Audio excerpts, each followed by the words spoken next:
Sa ibayong dagat, dating U.S. President Donald Trump naghain ng not guilty plea sa mga kasong isinampa ng Korte ng Georgia habang higit 70 patay sa nasunog na gusali sa South Africa. Si Joy Salamatin sa sentro ng balita. Aabot sa mahigit 70 ang nasawi matapos masunog ang isang gusali sa South Africa. Kabilang sa mga nasawi ang mga bata. Batay sa investigasyon, matagal nang abandonado ang gusali na tinirhan ng mga illegal occupants. Wala ring supply ng kuryente ang nasabing gusali, kaya naman patuloy na inaalam ang sanhi ng sunog.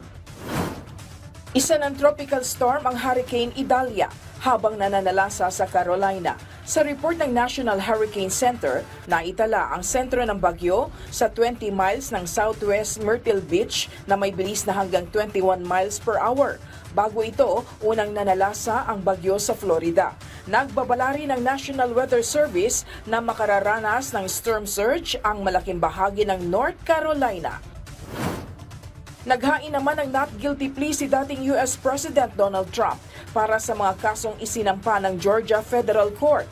13 kaso ang isinampa kay Trump, kabilang ang racketeering dahil sa tangkang pagbaligtad sa resulta ng 2020 elections. Hiniling din ng kampo ng dating presidente na ihiwalay ang pagdinig ng kanyang kaso mula sa iba pang kapwa akusado.